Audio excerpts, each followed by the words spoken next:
하겠습니다. 우리 요한계시록 1장 1절부터 3절까지만 우리 함께 합독하겠습니다. 예수 그리스도의 계시라. 이는 하나님이 그에게 주사 반드시 속히 일어날 일들을 그 종들에게 보이시려고 그의 천사를 그 종 요한에게 보내어 알게 하신 것이라. 요한은 하나님의 말씀과 예수 그리스도의 증거 곧 자기가 본 것을 다 증언하였느니라. 이 예언의 말씀을 읽는 자와 듣는 자와 그 가운데서 기록한 것을 지키는 자는 복이 있나니 때가 가까움이라. 아멘. 아멘. 우리 하나님의 큰 은혜가 오늘도 우리 주일 준비하는 토요일 함께 하시기를 축복합니다. 우리 한번 뒤돌아보시면서 앞뒤로 우리 축복하십시다. 주님 이름으로 축복합니다. 사랑합니다. 예, 사랑합니다. 예, 축복합니다.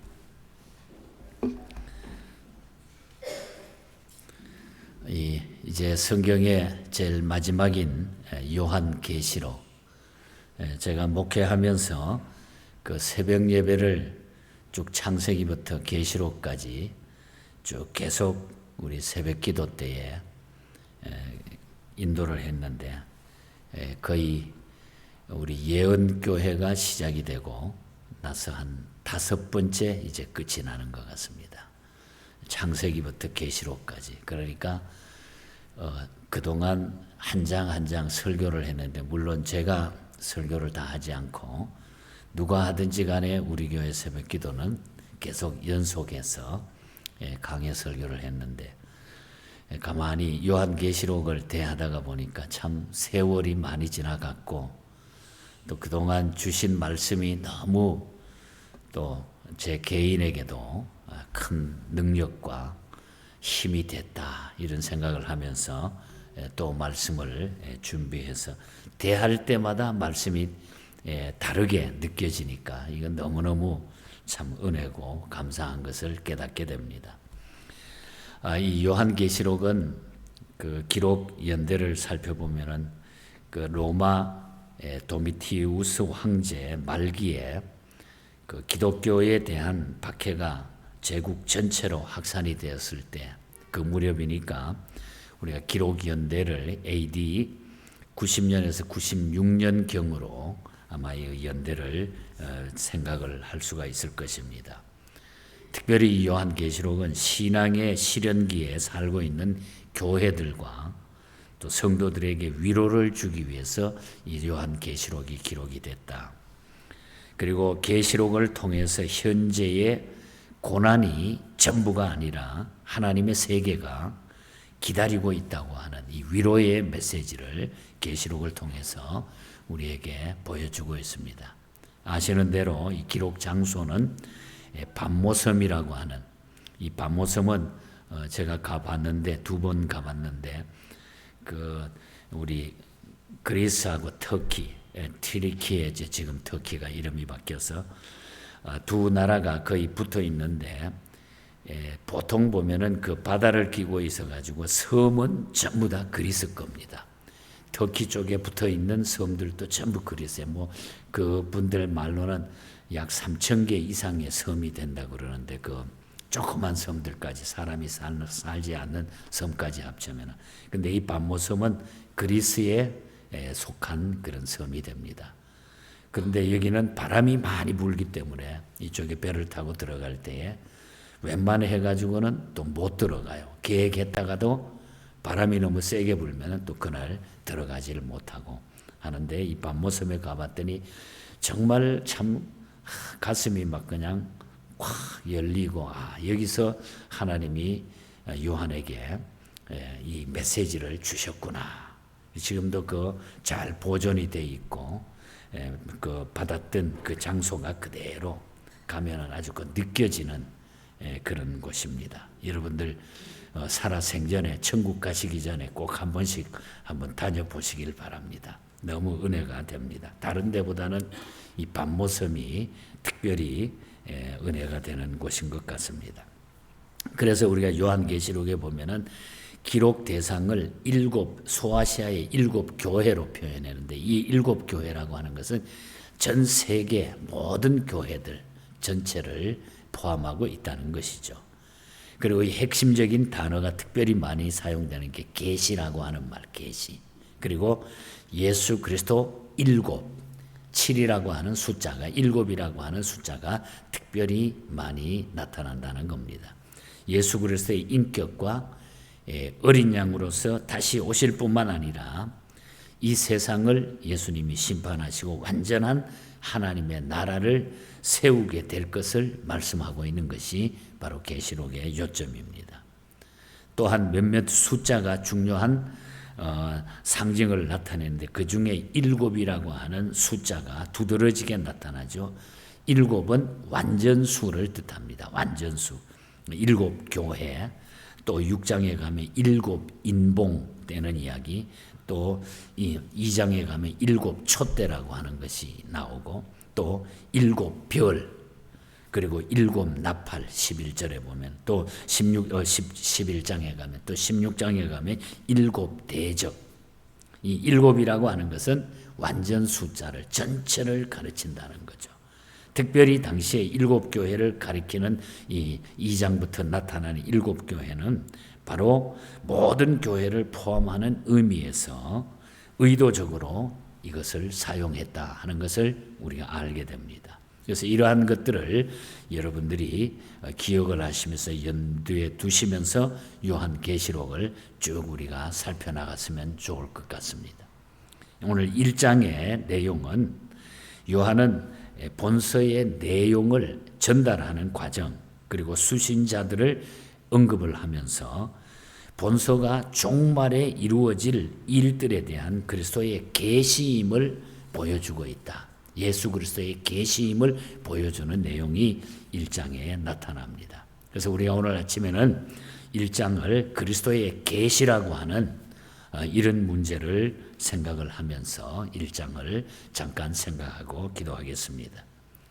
사도 요한은 주후 95년경에 밤모섬에서 계시를 받습니다.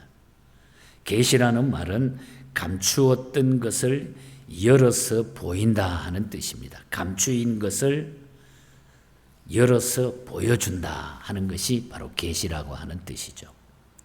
자, 그렇다고 하면 이 계시는 하나님께서 하늘의 비밀을 열어가지고 사도 요한에게 보이셨다는 거예요. 하늘의 비밀을 다 열어가지고 보여주셨다. 그 내용은 반드시 될 일을 보여주셨다는 거예요. 그냥 뭐 지나가는 얘기가 아니고 반드시 이렇게 될 것이라 하는 것을 보여주셨다는 거죠. 그래서 계시를 주신 목적이 분명히 있다. 먼저 계시를 주신 목적이 오늘 1절에 보면 나타나죠. 예수 그리스도의 계시라. 이는 하나님이 그에게 주사 반드시 속히 일어날 일들을 그 종들에게 보이시려고 그의 천사를 그 종 요한에게 보내어 알게 하신 것이라. 반드시 속히 일어날 일들, 그리고 천사를 보내가지고 요한에게 그것을 보여주고 그것을 기록하게 했다. 그 이야기죠. 반드시 될 일은 필연적으로 이루어질 것을 예언하는 그런 말씀인 거죠. 반드시 될 일, 반드시 이루어질 일. 이는 앞으로 반드시 될 일을 보여주시는 겁니다. 그러면 우리가 예수 믿고 하나님의 말씀을 우리가 믿는다고 하면 이 말씀이 그대로 이루어진다고 우리가 보면 되는 거죠. 볼 뿐만 아니라 우리가 그걸 믿으면 된다는 거예요. 그 이유는 환난을 받고 괴로워하는 모든 성도들에게 큰 희망을 주고자 하는데 목적이 있었다는 거예요. 그래서 너무나 그때에 핍박을 많이 받으니까 기독교인들이 쫓기고 죽고 잡히면 죽고 갇히고 생명을 잃고 직장을 잃어버리고 이런 괴로워하는 모든 성도들에게 이러한 계시를 보여주셔가지고 너희들이 여기만 끝이 아니라 더 하나님이 예비한 나라가 있고 하나님의 천국이 있는 것이다. 이것을 위로하면서 앞으로 희망을 주기 위해서 이 말씀에 계시를 열어주셨다는 거예요. 보여주셨다는 거죠. 저는 이 말씀을 기억하면서 어쩌면 오늘 이 마지막 시대를 살아가는 우리들에게 우리가 뭐 살기가 힘들어가지고 먹을 게 없어가지고 힘든 게 아니라 우리가 영적으로 요즘 살펴보면 전부 보면은 희한하게 돌아가잖아요, 여러분. 올림픽을 봐도 그렇고, 여러분. 이거 있을 수 없어요, 여러분. 12제자 예수님의 성만찬을 악용을 해가지고 동성애자들이 그냥 자기의 몸을 다 보이면서, 성기를 보이면서 막 발광을 하고 있잖아요. 발광을 하면서 지금 막 그냥 별짓을 다 하고 있는 이 세상이에요. 우리가 이런 시대를 살아가는 우리 성도들에게 정말로 희망이 무엇일까? 희망이 무엇일까? 보여주시는 이 열린 이런 메시지를 우리가 들어야 된다는 거죠. 그래서 계시를 주신 목적이 분명히 있어요. 말씀을 주신 목적. 여러분 말씀을 그대로 믿으십니까? 예. 그러면 우리 그거면 다라는 거예요. 그걸 우리가 다시 한번 확인하자는 거예요. 그리고 계시를 주는 과정이 나타나잖아요. 과정이 1절에 보면 역시 예수 그리스도의 계시라. 이는 하나님이 그에게 주사 그 천사를 그 종 요한에게 보내어 지시하셨다. 이는 하나님께서 예수 그리스도에게 보이시고 예수 그리스도께서는 천사에게 주시고 천사는 사도 요한에게 주시고 사도 요한은 받아서 그것을 기록해 가지고 오늘 우리들에게 전달했다. 그런 얘기죠. 쭉 과정을 나타내 주고 있는 거예요. 즉 세계 모든 교회에 이것이 전달이 됐다는 거예요. 하나님께서 이렇게 해서 사도 요한을 통해서 우리 모든 전 세계의 교회들에게 전달됐다. 11절에 보면은 이르되 내가 보는 것을 두루마리에 써서 에베소, 서머나, 버가모, 두아디아, 사대, 빌라델피아, 라오디게아 등 7 교회에게 보내라 하시기로. 이것은 전 세계에 다 이것이 보내진다는 써가지고 기록해가지고. 그래서 7 교회가 쭉 등장을 하게 돼. 2장부터. 그리고 19절에 보면 그러므로 내가 본 것과 지금 있는 일과 장차 될 일을 기록하라. 분명하게 말하잖아요. 내가 본 것, 지금 열어서 보여주는 것, 그리고 지금 있는 일, 그리고 장차 될 일을 네가 보여주는 대로 그대로 기록해가지고 증거해달라. 이 과정이 계시가 주어지는 과정이 쭉 나타나고 있어요. 그래서 우리는 사도 요한을 통해서 반모섬에서 기록했던 그 계시의 메시지를 우리가 받았다. 그 말씀을 받은 우리들은 그 다음 단계가 중요하죠. 계시를 대하는 원칙이 있어야 된다는 거예요. 자, 3절에 보면은 이 예언의 말씀을 읽는 자와 듣는 자와 그 가운데 기록한 것을 지키는 자는 복이 있나니 때가 가까움이니라. 여기 읽는 자, 듣는 자들, 지키는 자들, 이 복이 있다. 이 말씀은 계시를 공적인 예배에서 말씀을 읽고 들어서 지켜 행함으로 복을 받는다 하는 그런 내용이에요. 개인이 읽고, 여기에 그 원문의 단어를 보면은 읽는 자는 이 단수로 되어 있어요. 단수. 그리고 듣는 자들, 그 다음에 지키는 자들은 복수로 되어 있어요. 그러니까 말씀은 다른 사람이 읽어주는 게 아니라 말씀은 내가 읽어야 된다는 거예요. 내가 하나님의 말씀을 읽고 말씀을 듣고 말씀을 지킬 때에 우리가 큰 복이 된다. 하나님의 말씀을. 그래서 우리는 말씀은 내가 가져야 돼. 내 거. 내가 하나님 앞에 내가 가져야 된다는 거예요. 문제는 기록한 것을 지키는 자들이 복이 있다는 점을 우리가 명심해야 돼. 읽는 것, 듣는 것도 중요하지만 그것을 지키는 자가 복이 있느니라. 말씀을 들으면 이 계시를 읽고 듣고 지켜야 복이 된다는 이 원칙 우리가 명심해야 돼요. 우리 한번 잊어버리지 말기 위해서 같이 저를 따라 한번 합시다. 말씀을 읽고 듣고 지키자. 읽고 듣고 지키자. 이게 우리 구호가 됐으면 좋겠어요. 하나님 앞에 가는 그날까지 읽고 듣고 지키자. 읽고 듣고 지키자. 얼마나 좋습니까? 그래서 내가 이걸 좀 어디 큰 글씨로 막 써놨으면 좋겠다 이런 생각도 좀 들어요. 읽고 듣는 데까지는 어떤 데는 잘하는데 지키는데 안 되는 때가 많아요. 그러니까 우리가 지키는 것을 더 명심해야 돼요. 다시 말하면 말씀을 실천하라는 거죠. 우리가 읽는 것도 잘하고 듣는 것도 너무 잘하는데 지키는 것은 빵점 이렇게 되면 안 된다는 거예요. 지켜야 될 줄 믿습니다, 여러분. 하나님께서는 고난받는 성도들에게 용기와 희망을 잃지 말고 예수 그리스도를 통해서 천사에게 또 천사는 사도 요한에게 계시를 주셨습니다. 그래야 가지고 사도 요한이 받은 계시를 천하에 있는 모든 성도들이 읽고 듣고 지켜서 복을 받게 되는 것을 깨닫고 이 계시를 인하여 신앙적으로 많은 유익을 가져오게 해라. 이런 뜻으로 오늘 1장의 내용이 전개됐다는 거예요. 자, 그러면 우리는 이 말씀을 듣고 오늘 우리가 결론적으로 생각할 것은 내가 이 말씀을 실천하면서 지켜나가야 된다. 이 말씀은 분명히 열려가지고 하늘의 그 보고를 열어가지고 요한에게 보여주셨다. 오늘 우리도 그대로 그것을 받아들이자는 거죠. 받아들이자. 7절과 8절을 봅니다. 볼지어다 내가 구름 타고 오시리라. 각 사람의 눈이 그를 보겠고 그를 찌르는 자들도 볼 것이요 땅에 있는 모든 족속이 그로 말미암아 애곡하리니 그러하리라. 아멘. 주님이 분명히 재림하신다. 또 8절에 보면 주 하나님이 이르시되 나는 처음과 나중 알파와 오메가라. 이제도 있고 전에도 있었고 장차 올 자요 전능한 자라. 오 마이 갓. 그러니까 하나님의 놀라운 은혜에 장차 올 자요 전능한 자가 우리 예수 그리스도. 예수 그리스도의 재림은 분명히 이루어진다는 거죠. 그래서 이 사실이 계시록에 이 사실 하나만 남겨놓고 전부 말씀이 다 이루어지지 않았습니까? 이제 우리는 이 말씀을 기다리면서 주님의 재림, 내가 살아서 주님을 맞이하든지 아니면은 내가 이 땅을 떠나서 주님 앞에 가든지 이거는 둘 중에 하나 분명히 이루어지게 돼 있다는 거예요. 그걸 우리가 잘 모르지만은 그러나 말씀이 이미 우리에게 약속해 줬고 그 이전의 모든 말씀들은 전부 다 이루어졌다는 거죠.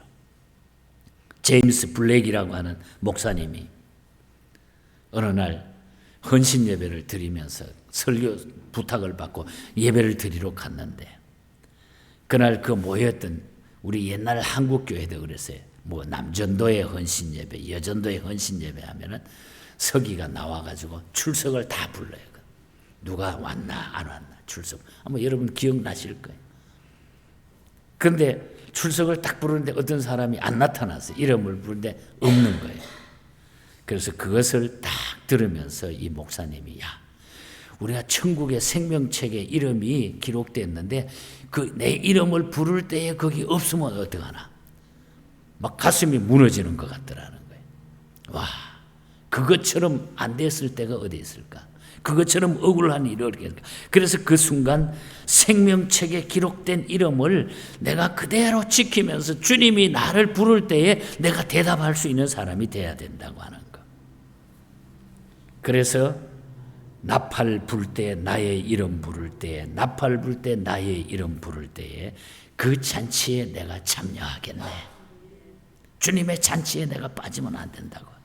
하나님의 나팔 소리 천지진동할 때에 예수 영광 중에 구름 타시고 천사들을 세계 만국 모든 곳에 보내어서 구원 얻은 성도들을 모으리. 주님이 구름 타고 오셔가지고 가끔 그냥 이 캘리포니아 날씨가 잠깐 비 온 후에 구름이 탁 낄 때는 얼마나 그 구름이 예쁜지 몰라요. 가끔 가다가 그걸 바라보면서 주님이 저 구름 타고 오시지 않을까. 그런 생각이 안 듭니까? 여러분 주님이 언제 오실지 모르지만 주님이 오셨을 때에 내 이름을 불러주실 때에 내가 떳떳하게 설 수 있어야 된다는 거예요. 주님 다시 오실 날을 우려할 수 없으니 항상 기도하고 깨어 있어서 기쁨으로 보좌 앞에 우리 나가서도록 그때까지 참고 기다리겠네. 너무나 그 당시에 핍박이 심해서 너무나 힘들었어. 그러나 우리가 기쁨으로 주님 오시는 그날을 기다리면서 우리는 그래도 나갈 것이라고 하는 이 믿음을 지키겠다고 하는 것. 조셉 웨스트라고 하는 목사님도 그랬어요. 즐거운 장래, 미래라고 하는, 퓨처라고 하는, 재림이라고 하는 제목으로 찬송을 만들었어요. 그 주님의 재림과 천국을 사모하면서 날빛보다 더 밝은 천국, 막 빛이 비치는 그거보다 더 밝은 천국, 그 미래, 주님이 재림하심이 분명하다고 하는 이 사실, 일본으로 먼저 이 찬송가가 들어갔다가 나중에 우리 한국으로 들어오게 되는 찬송가입니다. 변찮는 주님의 사랑과 거룩한 보혈의 공로를 우리 다 찬양합시다. 주님을 만나볼 때까지, 내가 천국에 들어갈 때까지, 주 앞에 찬양할 때까지 예수는 우리를 깨끗하게 해주시니, 눈보다 더하게 해주시니, 그 주님 통해 가지고 우리는 영원한 미래가 있다. 즐거운 장래가 열려 있다는 거죠. 그리고 그 주님은 분명히 미래에 다시 오신다는 것.